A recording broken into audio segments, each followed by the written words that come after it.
Slavery and the Law, the legal frameworks that supported and dismantled slavery. Slavery, a grievous violation of human rights, persisted for centuries under various legal frameworks that justified and perpetuated the subjugation of individuals. This video delves into the legal structures that supported slavery and the transformative legislation and landmark cases that eventually dismantled it. The journey from the institutionalization to the abolition of slavery is marked by significant legal battles and legislative milestones, reflecting a gradual but profound shift in societal values and human rights consciousness.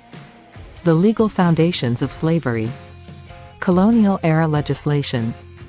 During the colonial era, the legal foundations of slavery were established through a series of laws that codified the status of enslaved individuals. These laws varied by region but shared common themes that dehumanized enslaved people and treated them as property rather than individuals with rights. Virginia Slave Codes 1705. One of the earliest and most comprehensive laws regulating slavery was the Virginia Slave Codes of 1705. These laws defined enslaved people as real estate, making them inheritable property and stripping them of any personal rights. The codes also prohibited interracial marriages and established severe punishments for enslaved people who attempted to escape or resist their masters. South Carolina Slave Codes 1740. Similarly, the South Carolina Slave Codes of 1740 imposed strict controls on the lives of enslaved people. These laws required enslaved individuals to carry passes when traveling, restricted their ability to assemble, and sanctioned harsh punishments for insubordination. The codes also prohibited teaching enslaved people to read and write, aiming to prevent the spread of ideas that could lead to resistance. The United States Constitution and slavery. The United States Constitution, drafted in 1787, is often scrutinized for its ambiguous stance on slavery. While it did not explicitly mention slavery, several provisions implicitly supported the institution. 3/5 Compromise. Article 1, Section 2 of the Constitution included the 3/5 Compromise, which determined that each enslaved person would be counted as 3/5 of a person for purposes of representation and taxation. This compromise granted Southern slave-holding states greater political power without acknowledging the full humanity of enslaved individuals. Fugitive Slave Clause. Article 4, Section 2, Clause 3 of the Constitution, known as the Fugitive Slave Clause, required that enslaved individuals who escaped to free states be returned to their enslavers. This clause reinforced the legal obligation of free states to uphold the institution of slavery and hindered the efforts of those seeking freedom. Slave Trade Clause. Article 1, Section 9 of the Constitution prohibited Congress from banning the transatlantic slave trade before 1808, allowing the importation of enslaved Africans to continue for 2 more decades. This provision underscored the economic reliance on slavery and delayed legislative action against the trade. Judicial endorsements of slavery. The judiciary played a significant role in upholding slavery through several landmark cases that reinforced the institution's legality. Somerset v. Stewart 1772. One of the earliest and most influential cases concerning slavery was Somerset v. Stewart, decided by the British Court of King's Bench. James Somerset, an enslaved African, had been brought to England by his enslaver, Charles Stewart. Somerset escaped but was recaptured and imprisoned on a ship bound for Jamaica. Somerset's supporters filed a habeas corpus petition, challenging his detention. In a landmark ruling, Chief Justice Lord Mansfield declared that slavery was unsupported by English common law and that Somerset must be freed. This decision did not abolish slavery in the British colonies but set a significant precedent, undermining the legal basis for slavery in England and providing hope to abolitionists. Dred Scott v. Sandford 1857. In stark contrast to Somerset, the Dred Scott v. Sandford decision by the U.S. Supreme Court in 1857 reinforced the institution of slavery in America. Dred Scott, an enslaved man, had lived with his enslaver in free territories and sued for his freedom, arguing that his residence in free regions had made him free. Chief Justice Roger B. Taney, delivering the majority opinion, declared that African Americans, whether free or enslaved, could not be considered citizens and had no standing to sue in federal court. Furthermore, Taney ruled that the Missouri Compromise, which prohibited slavery in certain territories, was unconstitutional. This decision exacerbated sectional tensions and galvanized the abolitionist movement, highlighting the judiciary's role in perpetuating slavery. Legislative efforts toward abolition. The gradual dismantling of slavery was achieved through persistent legislative efforts and significant legal reforms. The Abolition of the Slave Trade Act 1807. In the early 19th century, the abolitionist movement gained momentum, leading to the passage of the Abolition of the Slave Trade Act in 1807 by the British Parliament. This legislation prohibited the transatlantic slave trade, making it illegal to buy, sell, or transport enslaved Africans to British colonies. While it did not end slavery itself, the act marked a critical step toward undermining the economic foundations of the institution. If you found value in this video, please give it a thumbs up, like and subscribe to support this channel. Please share across social media platforms to reach a wider audience. The Missouri Compromise 1820. The Missouri Compromise was an early attempt by the U.S. Congress to address the issue of slavery's expansion into new territories.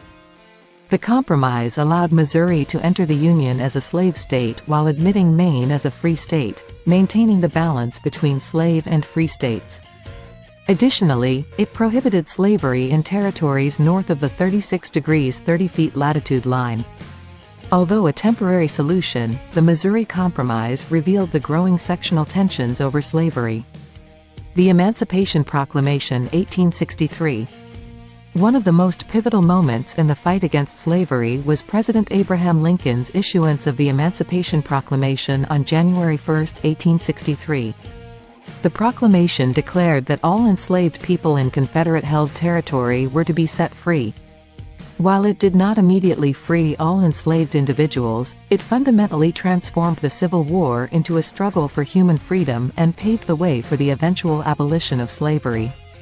The 13th Amendment 1865. The definitive legal end to slavery in the United States came with the ratification of the 13th Amendment to the Constitution on December 6, 1865. The amendment explicitly abolished slavery and involuntary servitude, except as punishment for a crime. It marked the culmination of years of legal battles, legislative efforts, and societal shifts, ensuring that slavery could no longer exist under U.S. law. Landmark cases in the abolition of slavery.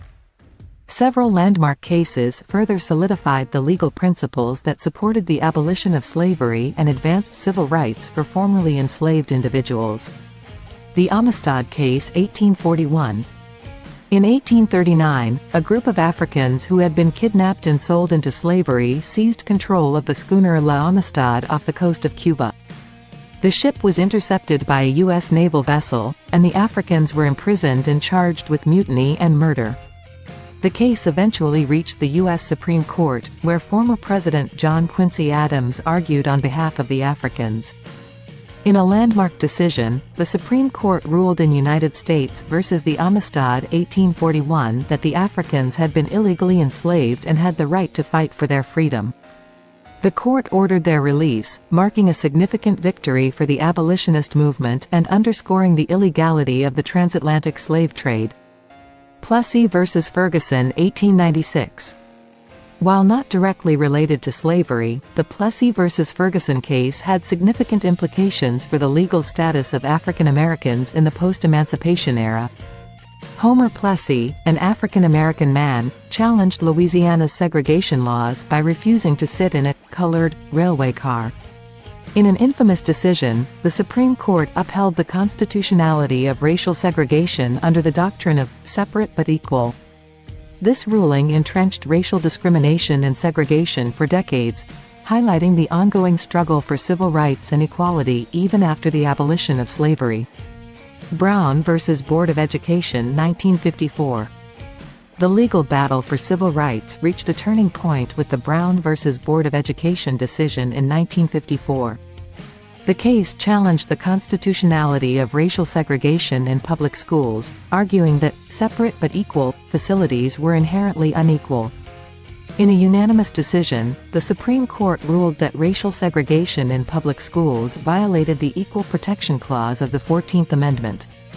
This landmark ruling overturned Plessy v. Ferguson and paved the way for the desegregation of public institutions, marking a crucial step toward achieving racial equality and justice. The legacy of legal struggles against slavery. The legal frameworks that supported and eventually dismantled slavery represent a complex and often contradictory journey. From the early colonial slave codes to the transformative legislation of the 19th and 20th centuries, the fight against slavery was marked by significant legal battles and evolving societal values. The abolition of slavery and the subsequent struggle for civil rights underscore the importance of legal advocacy and reform in advancing human rights.